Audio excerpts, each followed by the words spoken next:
Good evening, everyone. Welcome to the meeting of the Lebanon Utility Service Board for Wednesday, May 22nd, 2024. Let the record show that the meeting was properly advertised and that all board members are present tonight, less Tim Hudson.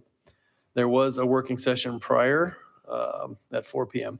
Please rise for the Pledge of Allegiance. Pledge allegiance to the flag of the United States of America and to the republic for which it stands, one nation.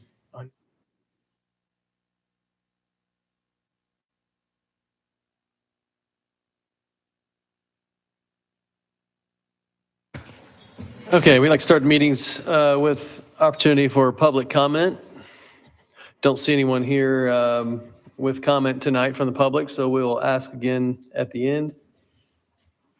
Our first item tonight is the approval of our minutes from the May 8th meeting. Everyone had a chance to review those minutes, and if so, I would entertain a motion to approve. Make a motion, we approve the minutes for May the 8th, 2024. Second. Motion made by Bill, seconded by Ann to approve the minutes from the May 8th, 2024 meeting. Any additional discussion or questions? All in favor signify by saying aye. Aye. Any opposed? Okay, our next item tonight is an information item. It's the 2023 financial review, and our Chief Financial Officer, Sandra Morgan, will go through that for us. Hey, Sandra. Good evening, everyone. And yep, I'm here tonight to try to go through the 2023 year-end financial statements. And hopefully everyone should have received the full set of financial statements. So what we'll be doing tonight will be an extremely high-level overview of those statements. And just to let everybody know, or to remind everybody, we do full accrual accounting. So we normally hold open until the end of February or the end of March to make sure that we pick up some of the larger accruals so that we can accrue those back to the proper years. And because of some of the bigger projects that we had this year, we did hold open until the end of March before we actually started working on everything and getting that processed.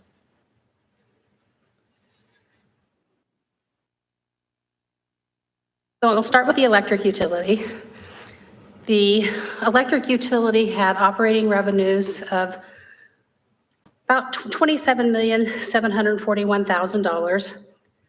Operating expenses of $27,017,000 for an operating income of $723,000. We had non-operating revenue and expense, and what that is it's our interest revenue versus our interest expense on the bonds. And we did have a positive $195,000 for a net margin of $919,000. We added this slide in this year. Ed and I got to talking, and we thought there was some interesting numbers with our customers. So this is just a breakdown of our revenue. And if you notice, industrial sales are about 51%, residential sales around 33%, commercial sales around 6%, and then we have small power at also 6%, and then we have other revenue. That other revenue is $500,000 of that is interest income. And then I want to say there was around $300,000 of that was reimbursements for us to oversize someone's equipment. If you look at that on the next page, if you take a look at our top 10 customers, they account for 27% of our total revenue, 43% of our commercial and industrial, which does include small power. So what I found interesting in that is if you go back here and you look at the green, blue, and purple, in total, that's about 1,200 customers. And our top 10 make up 43% of those three colors. If you look at our top 20, they make up 36% of our total revenue, and then 57% of our commercial and industrial. From a budget standpoint, on operating revenues, we brought in about $249,000 more than what we budgeted, which was less than 1% difference. So we did think that that That was pretty good estimates. On our operating expenses, it was a $40,000 difference for a 0.15% difference. So we did feel like the budget did come in very, very well to what we predicted. Looking at our major capital improvements, actually, this is all of our capital improvements. I'm not going to read each line, but this is just a summary, and you can go into the actual financial statements and see the same thing of what we budgeted for each project, what we spent year to date, and what that variance was. So if I look at the totals for that, we budgeted about 2.3 million. We spent about 1.6 million. So overall, in looking at the electric utility, the financial performance was slightly above our expectations from a net margin standpoint. Our rates were put in place back in 2013, and they were built to provide about $1 million in capital improvements. And if I take our net margin, add back in depreciation, and deduct out our outstanding bond principal payments, we came in at about 1.4 million. So I do think we have to keep an eye on that. Our actual capital outlay was 1.65 million, so we did spend more than what it allowed for. Our 10-year historical capital history is 1.9 million per year. And if I look at 2024 and then our 5-year budget, right now it shows that we're going to need an average of 2.9 million annually. Any questions on the electric utility?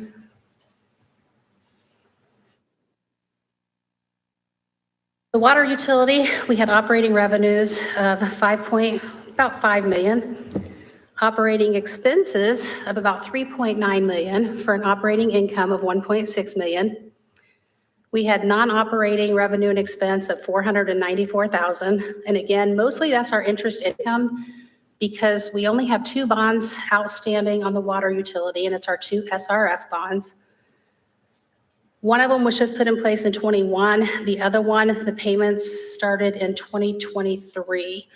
So we haven't gotten into, the numbers will start increasing over the years.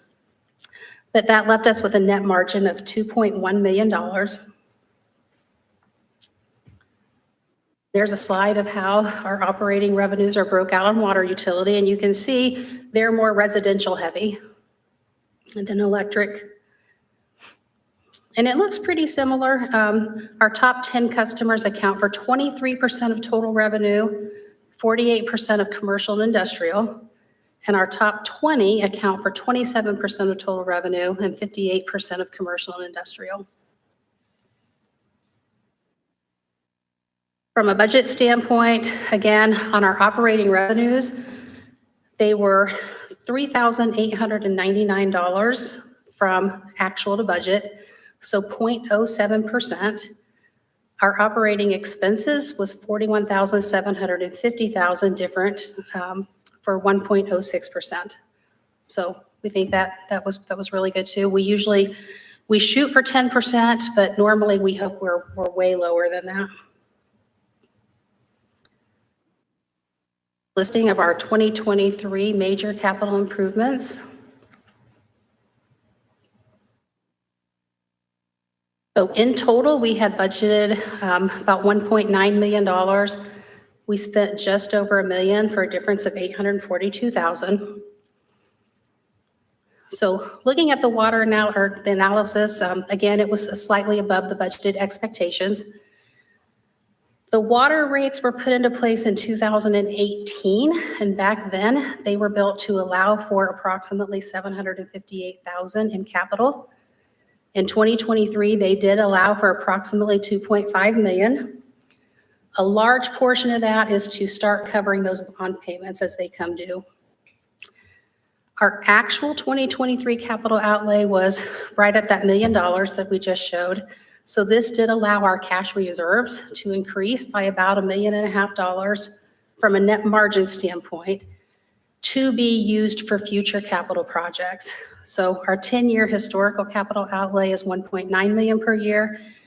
But if we look at our 6-year budget, Right now, we're standing at 7.2 million needed annually. Any questions on water?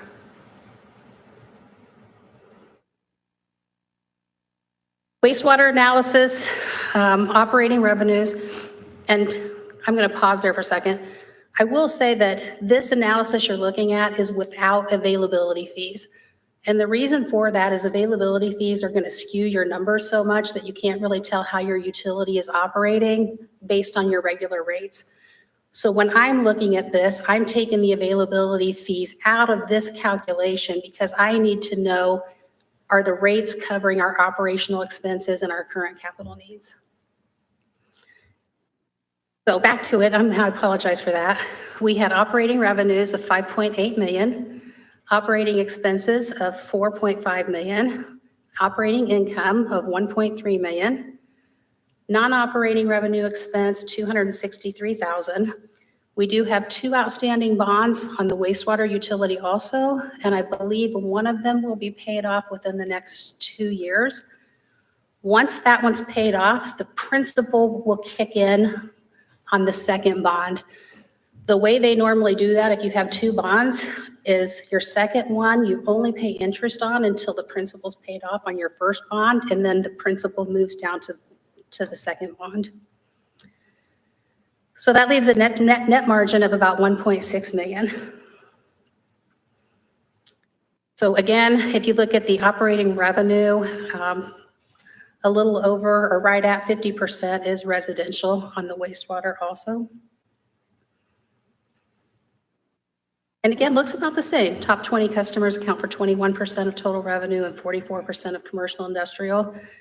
Our top 20 account for 26% of total and 50% of commercial. And if anyone wants better information on that or more information, I do have the list that we can share out with anybody that wants to see that. On budget analysis, our operating revenues were different by $75,489 for 1.28%. Our operating expenses, $124,000, so 2.69%. And looking at our 2023 major capital improvements, I think the biggest difference you're here going to see on this one is the Reese Park Lift Station Phase 2. And I think that we will be starting that sometime this year.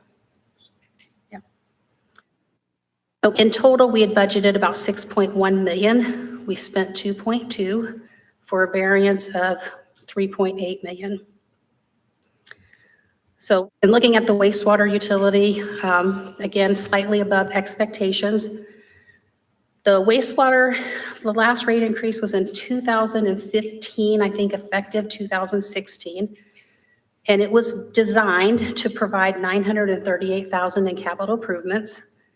In 2023, it allowed for just over 1.9 million, but we actually spent 2.2 million. So based on that, we would have had a slight decrease in our cash. Our 10-year history is about 2 million per year, and our current 6-year capital shows an average of about 4 million per year.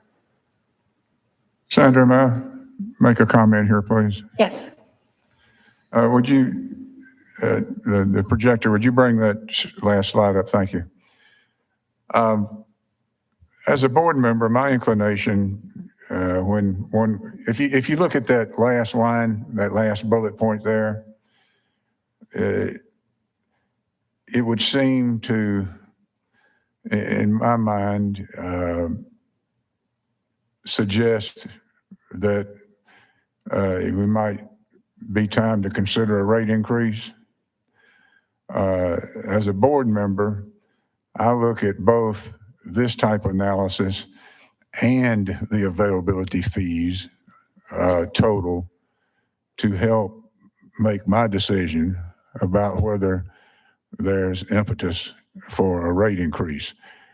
Is my approach a good one or a bad one? No, that's actually, it's a good approach. What I'm doing here is just analyzing what happened in 2023. This isn't going to show you whether or not you need a rate increase. Whether or not we potentially need a rate increase over the next, 1 to 5 years is where I would go into the budget and look at the cash flow, because in the cash flow, we do include those availability fees. But you have to look at it two ways. You can take the availability fee projects and compare them to availability fees, but you want to take those projects and that revenue, the availability fees, out of the calculation and look at your normal revenue, your normal capital expenses, and your bond projects to determine if you need a rate increase. Thank you.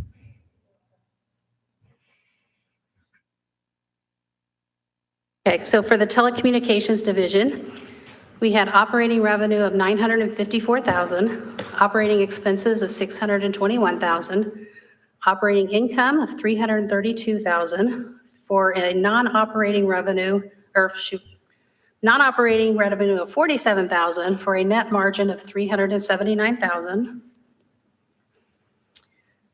The telecom department is also very heavy on the residential side. And our top 10 customers in telecom account for 13% of total revenue, and then 35% of commercial and industrial. And our top 20 is at 16% of total and 39% of commercial and industrial. Looking at a budget analysis, our budget to actual on revenues had a difference of $38,000 or 3.92%. Our total expenses had a budget or a difference of $38,000 also for a difference of 5.79%.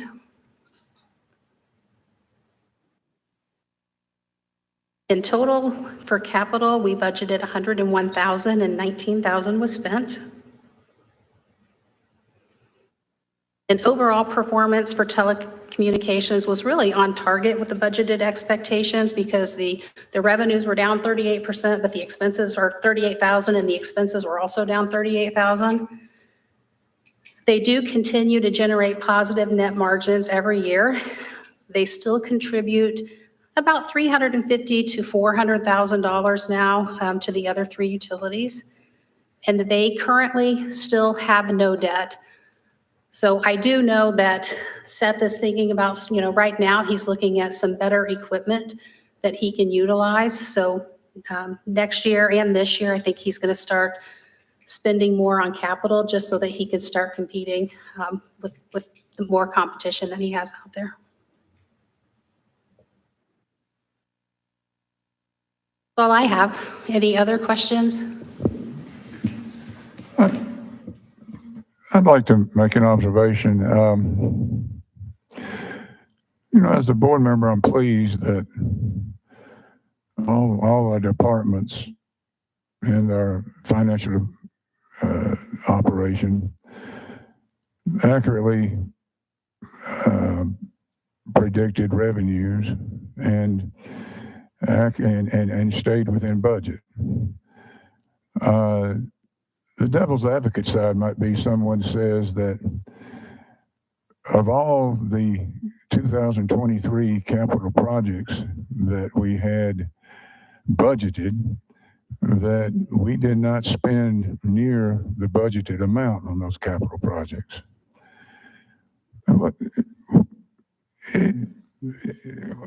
How do you reconcile staying within a budget dollar-wise, but falling short on capital expenditures? How do you handle that intellectually? Intellectually, I'm not sure. Usually when you look at it, there is usually really good reasons why we're not getting a lot closer to budget on the capital. The Reese Park Phase 2, we've had a lot of issues, so we know why that hasn't started yet. For telecom, I know there was reasons of this new equipment was coming out, and Seth was waiting because he had rather purchase the newer equipment than purchase the older equipment and then need the newer equipment, but have a good, useful life on it. So The reality for me is, you know, you can analyze this all day long, but for me, the most important statement that we have in our financial statements is the cash flow statement. And the cash flow statement actually does that reconciliation for you. It goes in and says, here's what you made for net margin. You add back in your depreciation. Here's how much you spent on capital. And here's the exact amount that your cash fluctuated. So, I mean, that's what I would use, but intellectually, how I reconcile that, I can't answer that one, Aaron. Thank you. You're welcome.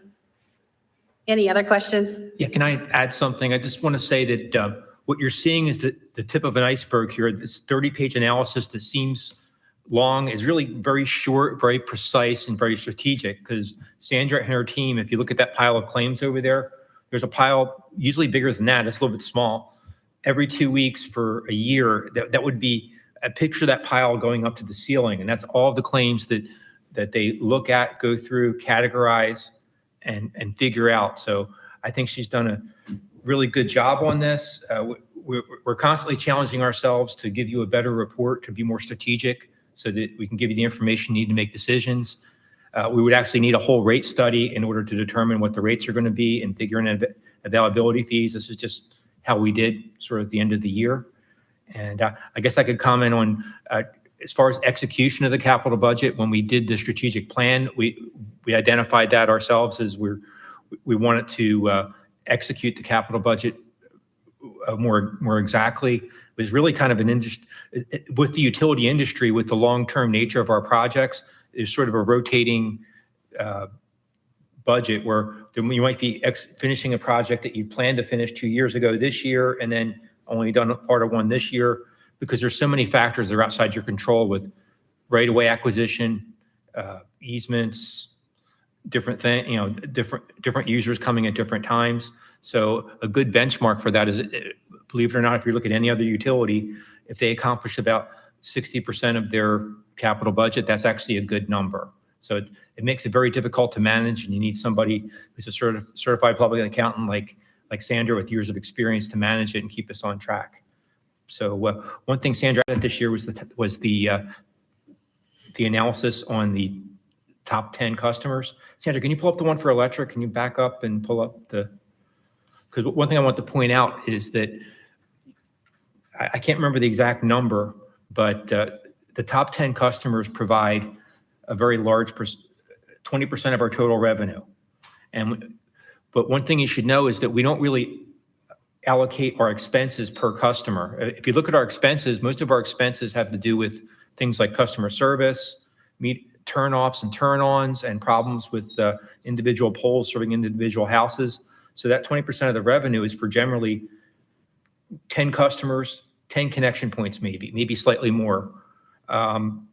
So we're really glad to have our top key account customers on both water, wastewater, and sewer, because they help us make that rising tide that lifts all boats and keep our rates low. So, they're not just tax revenue for the city or jobs for people that live here. They really help us keep our rates affordable. So that's just something to keep in mind. Thanks, Sandra. Thanks, Sandra. Any other comments for Sandra? All right. Thanks, Sandra. All right, thank you, everyone. All right, our next item is also an information item, and it's on some water testing, and Ed is going to handle that. Yes, I have a slideshow to put up, and I'm trying to figure out how to do this. I need a PIN code to put in. Oh, here comes my lovely assistant.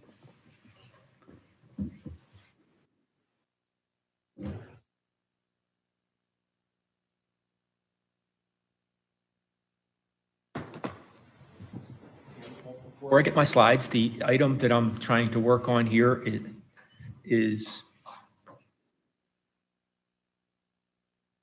4183. Okay. All right. Well, thank you, Danny. I appreciate that. We got a new system, and I'm learning it. Well, I call this this water testing. If you can show my screen, just the basics on lead in drinking water. My main point is Lebanon Utilities drinking water is safe. Ryan and his team, they test the lead with IDEM standards, and we have no lead in our drinking water, and your drinking water is safe.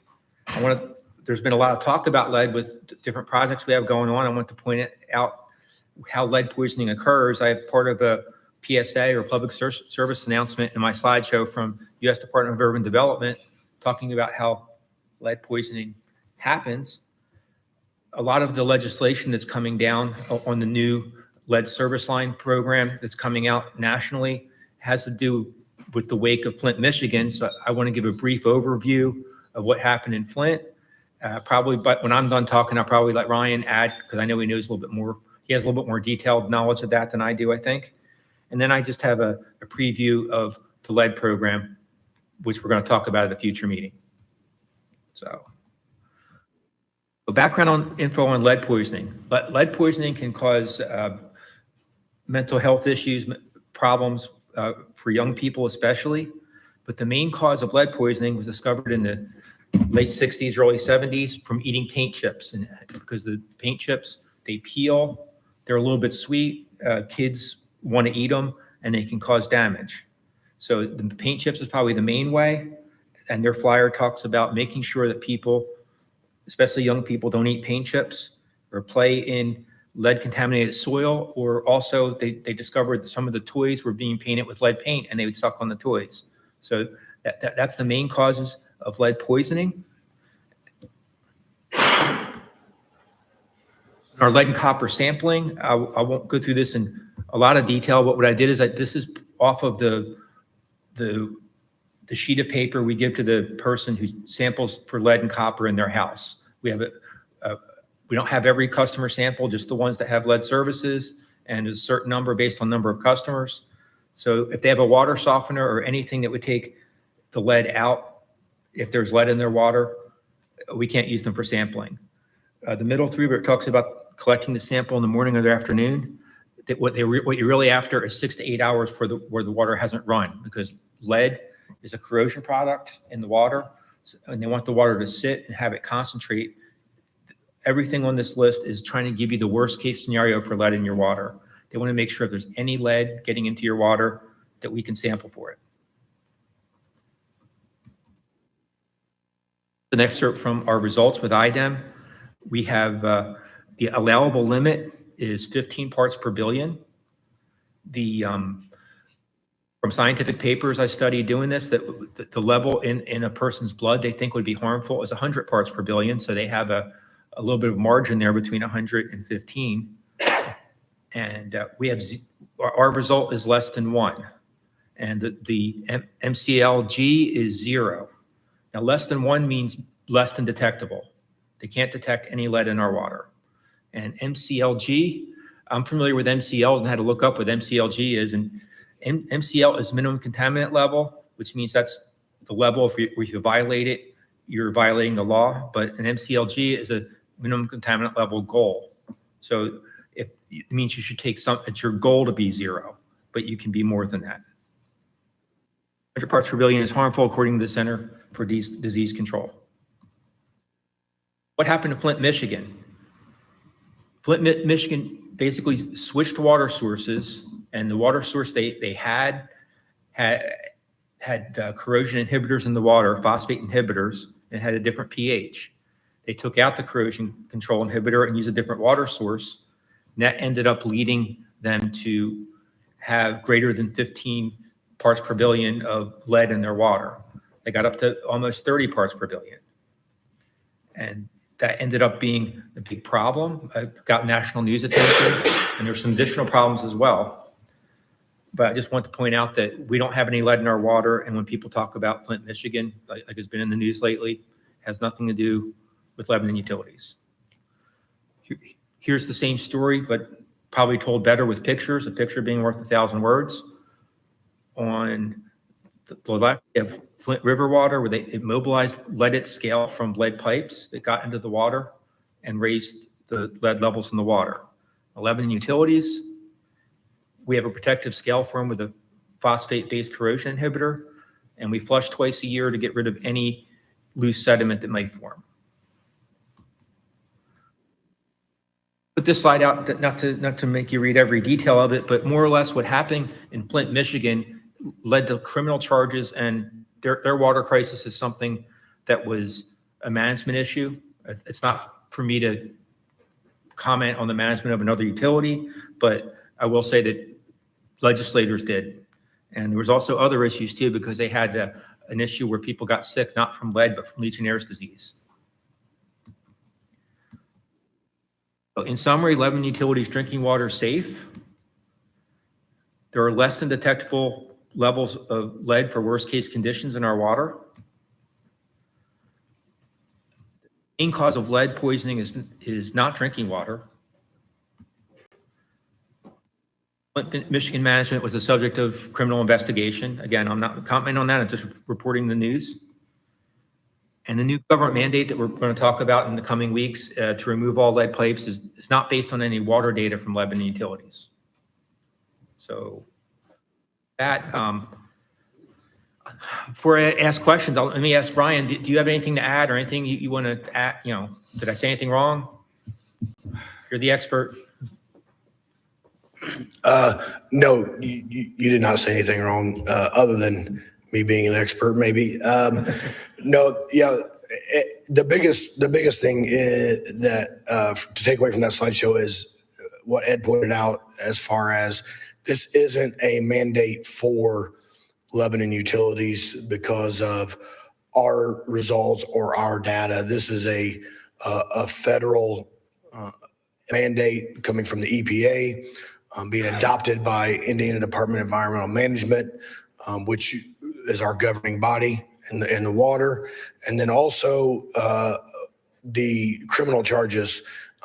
Anytime that you falsify or do anything on a test that is not accurate, you're subject to, at best case scenario, losing certifications for lifetime nationwide and losing your job. And that would be the best outcome you could hope for, and up to including prison time.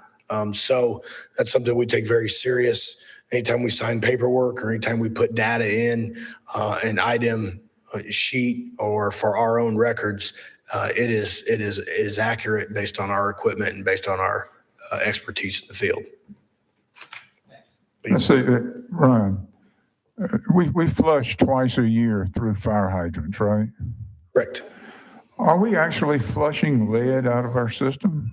Well, what you're doing is there's a couple reasons to do it. You're flushing any sedimentation. You know, if water naturally, the heavy particles, anything in water will go to the bottom of a pipe and water will just flow right over top of it. So what you want to do is lower flow areas, dead ends where it doesn't have a lot of turnover. We're going in, and at a minimum, we're flushing that twice a year. Most dead ends fall in a monthly flush program, climate willing, where we go in and flush monthly to ensure that you have fresh water.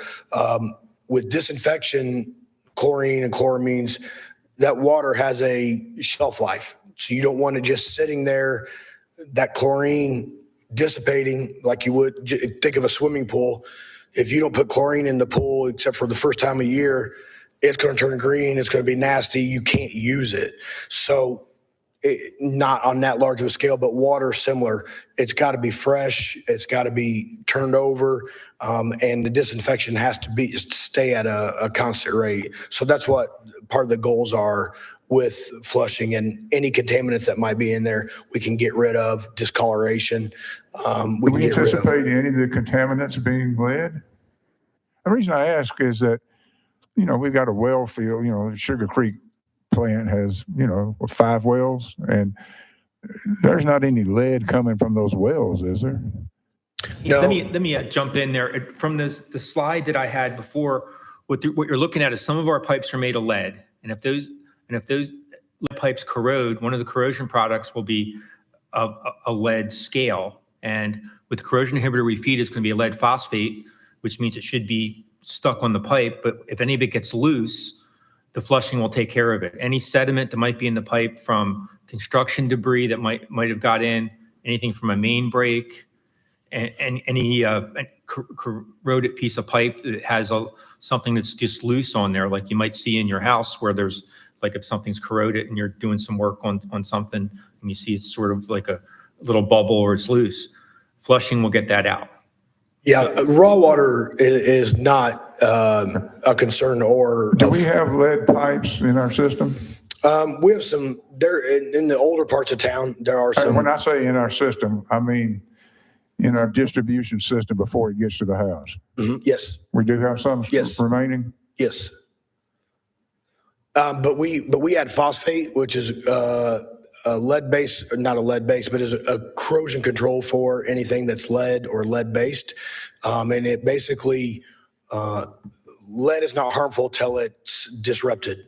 And lead's not harmful until it starts to flake and scale off and then can go into a home. So the corrosion control methods that were started in mid 90s. So obviously, if you think about the timeline for Flint, we were 15 years ahead of even their issue. Corrosion control had already started when I started in 1999. So anything that's lead based is all the pipes have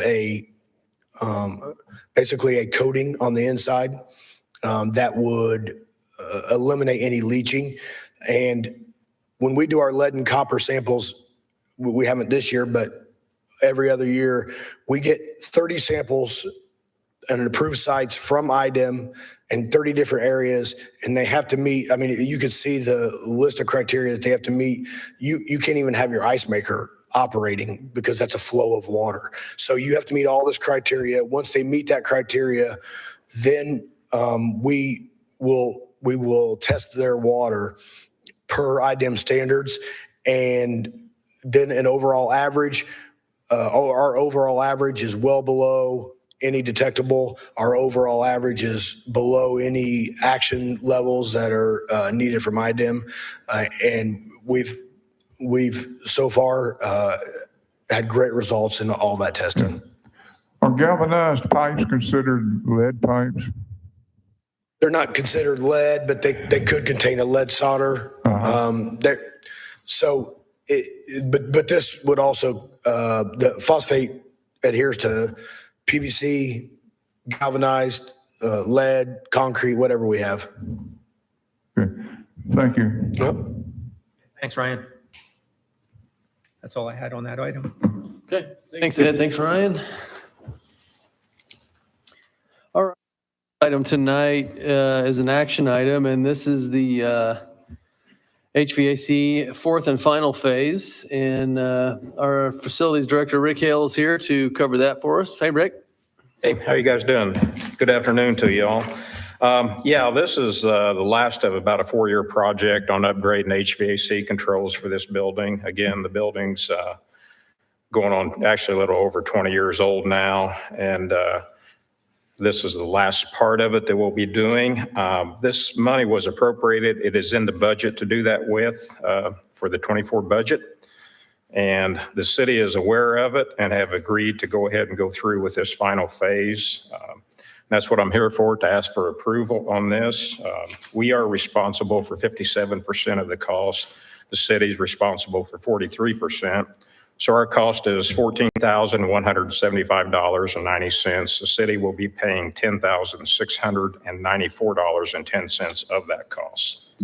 So this should complete us. Hopefully we'll be good for another 20 years or so. Once this is all done, this will kind of tie all the loose ends up in this building on the controls. What they have done has been working great, and this will be the kind of the icing on the cake for it.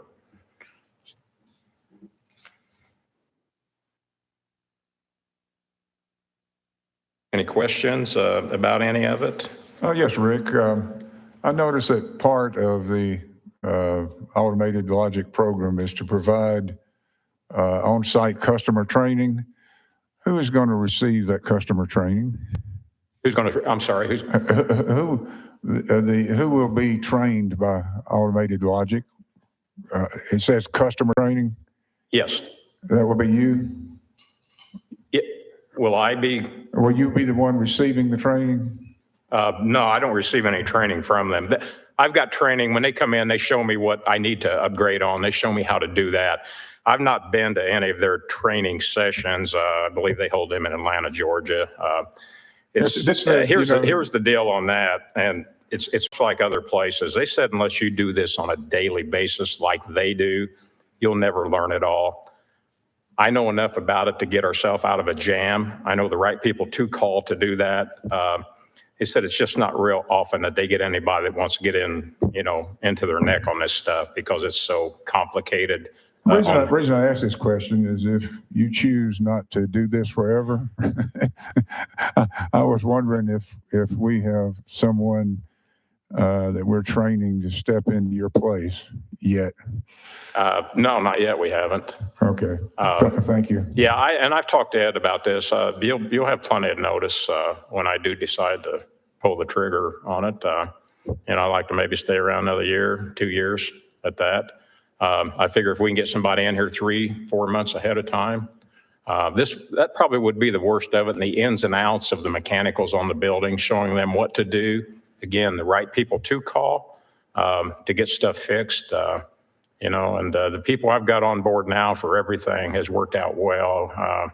We've got a fairly new vendor that I was told about. I kind of went with them, and I'm glad I did. They've been fantastic for us, and hopefully they've been in the business about 50 years doing it. They're all over the United States.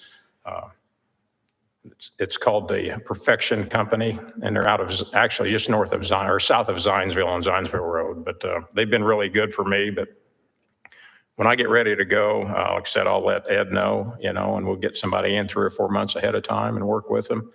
And certainly I'll be around. I'm not planning on going nowhere. I would be always available to come in and help on something at a phone call. I don't have a problem with that at all, doing that. So Thank you.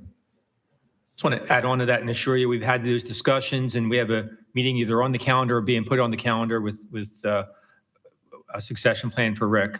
Just talking about that. And yeah, Rick, when Rick takes a vacation right now, we have some people that cover for him, and they seem to be doing a good job. Yeah. And matter of fact, I just talked with that. Cameron. I'll be going next week to my grandson's graduation in Colorado, and I'll be gone a few days next week, and I've got it shored up with Cameron to come in. We probably could work through anything on the phone if need be.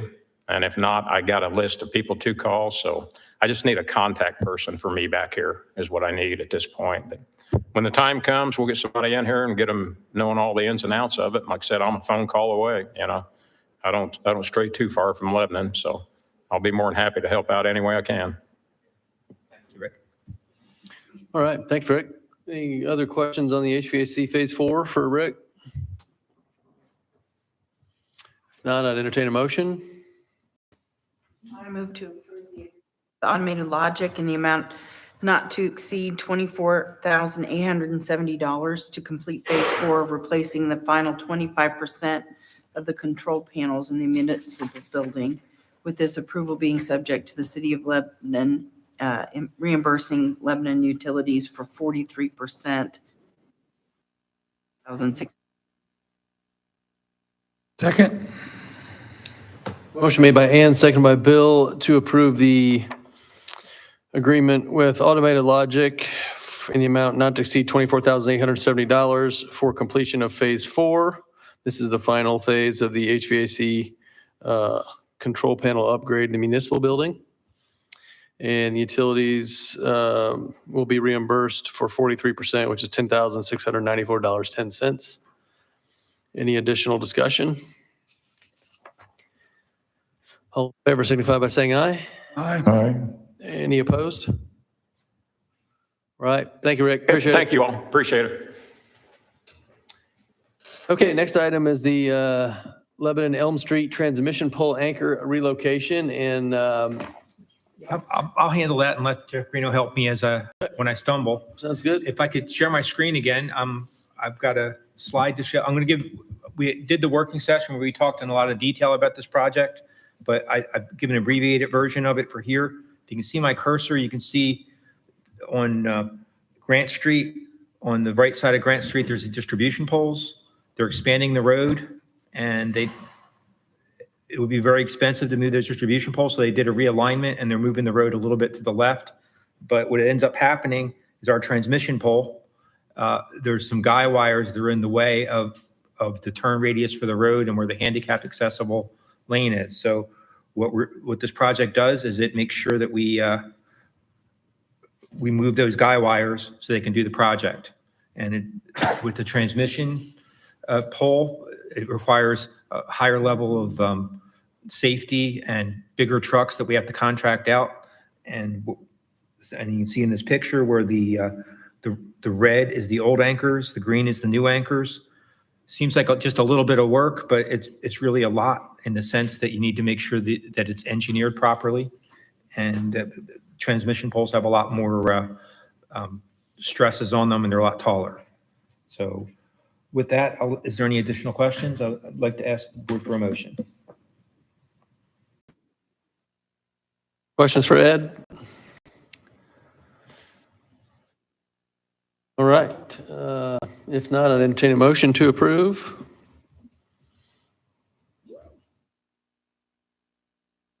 I move to approve the IMPA Service Corporation proposal to perform the work spelled out in the Elm Street transmission pole anchor relocation project for not to exceed amount of $24,750 and have General Manager Ed Baskell sign all documents. Second. Motion made by Bill, seconded by Ann to approve the IMPA Service Corp proposal for the work spelled out with the Lebanon Elm Street transmission pole anchor relocation. It's not to exceed amount of $24,750. Any additional discussion? All in favor signify by saying aye. Aye. Any opposed? All right, thank you, Ed. Next item tonight is the Hickory Junction Lift Station Improvements and Force Main Extension Supplemental Agreements, an action item, and Ryan Ottinger is back on stage for this. Good afternoon. This is for Phase 2 supplemental agreement for Hickory Junction lift station improvements and force main extension. The part of this is the construction, some of the construction cost we weren't sure about for the engineering side. Also inspection fees. We didn't know what those would look like. And then we, upon looking, found some areas of right-of-way that we would like to secure. So this agreement would increase the original agreement from Butler, Fairman, and Seifert on the engineering side. I'm sorry, the increase is $231,350. A large portion of that is construction inspection. And we've learned sometimes the hard way and sometimes the easy way that in large projects like this that are going to cover miles of ground and be burying items in the ground and safety and the length of the project and size of the project, a full-time inspector is the only way that Lebanon Utilities can do it. We don't have the manpower to be able to dedicate one person to every project. That crew, the sewer crew, is a four-man crew, and so they have enough to do on just day-to-day stuff in order to get through. So that's going to be the biggest part of this agreement would be the construction inspection. With this being related to growth, we will be using availability fees to pay this out of that side of the ledger, as we talked about some availability fees earlier. And I can answer any questions about this project.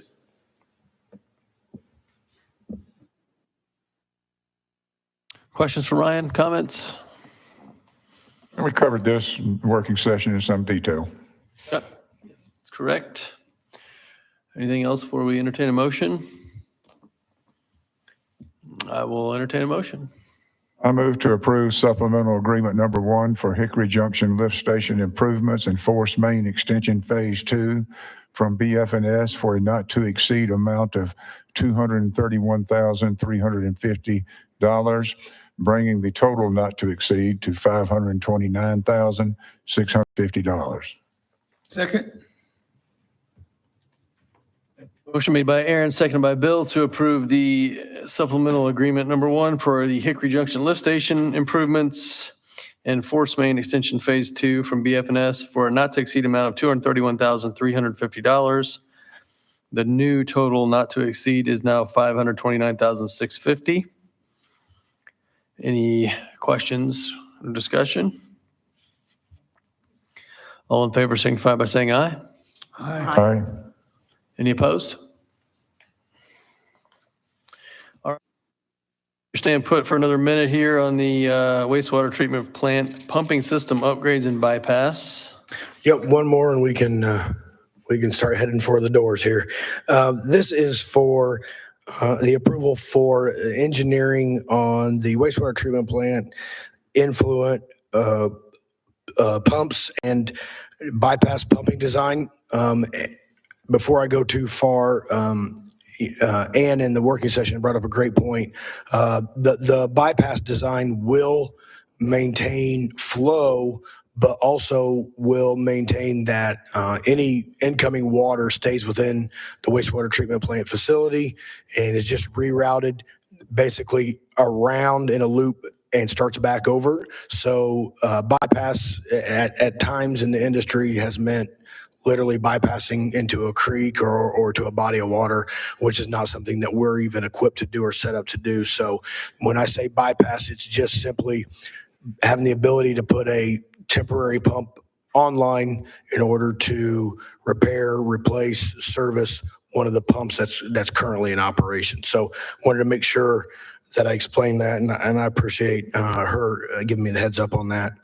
It'll also be helpful on significant rain events where things have a tendency to back up at the headwaters plant too, correct? Not for this, but The bypass part? no, that's already part of the headworks. There is an overflow bypass, but it doesn't affect the ability to take one of these pumps out of service. Okay. So it's two kind of different bypasses. All right. Thank you. The existing headworks has 4 raw sewage pumps that are all 26 years old. And what we would like to do is replace 2 now. And depending on growth or expansion needs in the future, we would look into replacing the other 2. We have 2 that have been causing Tony Green the most issues and had the most repairs. So those will be the least efficient ones that we replace. The 2 most efficient will stay in place. We are increasing the size of these pumps and the horsepower. So along this project will be eligible for availability fees. So since it is growth related and we are increasing the sizes and pumping of those raw sewage pumps, we are able to utilize the fees on that. So the engineering and project meetings and kickoff meetings and gathering all the information. Jeff Greeno brought up an important point in the working session also about, do we need to upgrade the electric size for that to accommodate the pumps for that to remain efficient? All that will be kind of addressed by Wessler Engineering, who this agreement is with. And the proposal for the agreement is $48,400. And I can answer any questions that there might be on this. Also, I apologize. This includes Wessler facilitating a quotation package. So everything that will be needed when we go out for quotes and pricing will be gathered information from Wessler and the engineering design. So there's nothing kind of lost in translation as what is needed from a construction standpoint. Now I'm ready for questions. Right, anything for Ryan on this? I'll entertain a motion.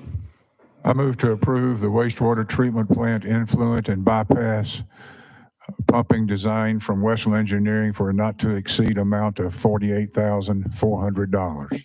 Second. Motion made by Aaron, seconded by Bill to approve the wastewater treatment plant influent and bypass pumping design from Westler Engineering with a not to exceed amount of 48,400. Additional questions, discussion? All in favor signify by saying aye. Aye. Any opposed? Thank you, Ryan. Thanks, everyone. All right, next item is the approval of our claims, payrolls, and transfers. Everyone had a chance to review those items, and if so, I would entertain a motion if there are no questions. Make a motion to approve claims payroll transfers dated May 8th, 2024 in the amount of $2,760,884.21 for the claims and payroll and $7,617,113.03 for transfers.